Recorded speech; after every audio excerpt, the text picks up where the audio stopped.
পটুয়াখালীর গলাচিপায় নির্বাহী আদালতের নিষেধাজ্ঞা অমান্য করে জোরপূর্বক ঘর তোলার অভিযোগ উঠেছে স্থানীয় প্রভাবশালীদের বিরুদ্ধে।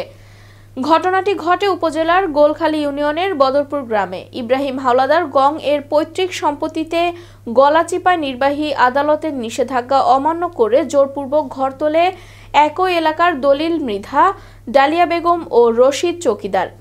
সম্পত্তিতে নির্বাহী ম্যাজিস্ট্রেট আদালত ১৪৪ ও ১৪৫ ফৌজদারি কার্যনির্বাহী নিষেধাজ্ঞা জারি করেন এবং ভূমি অফিস ও গলাচিপা থানা অফিসার ইনচার্জকে তদন্ত করার আদেশ দেন।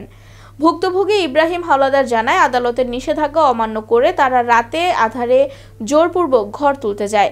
তখন থানায় খবর দিলে পুলিশ এসে কাজ বন্ধ করে দেয়। পুলিশ চলে গেলে পুনরায় আবার কাজ শুরু করে। তিন ভাই তারা হাতিমের কাছ থেকে এই জমিটা রাখছে 259 টাকার এই জমি। এখান থেকে এই সাইড আমরা খাইতাম, উত্তর সাইড আমরা আমাকে দখল ছিল, আমার বাবা ওই গাছ লাগাইছে রেন্টি গাছ। তারা এই 2021 সালে আমার মামা আমার কাছে সেই সুযোগে তার আমার শোকান্ত অবস্থায় হ্যাঁ এই জমি দখল করছে। এ ব্যাপারে আমি মামলা করছি। মামলা করার পরে আদালতে 3 মাসে তাদের সময় দিছে।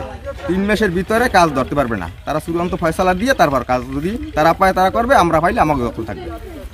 এই আদালত চলাকালীন তারা জোর তুলুম করে তারা কাজ করছে। 145 দ্বারা করা আছে।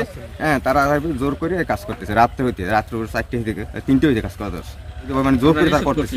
তখন আমরা থানা থেকে দারোগা আনছি, দারোগা আইনে নিষেধ করে গেছে। তারপর আবার ফিরে কাজ ধরছে জোর করে। আদালতের রায় আছে 7 তারিখে, কিন্তু আমরা এই আদালত আইনের উপর শ্রদ্ধাশীল বিদায় আমরা ধরে ধরে আবার থানায় দিয়ে বলছি আমরা কোনো ঝামেলা চাই না, কোনো ঝামেলা করিও নাই। মাঝে খাইছে মাঝখানে, আমরা খাইছি উত্তরদার। তাই আমি হেয়ে থুইয়া আমাকে উত্তরদার আমার জমি আমরা যদি জোর করিয়া হে ঘর উড়াইবে, কাগজ খাতা কাছে ফেরি কাছে মানা করছি।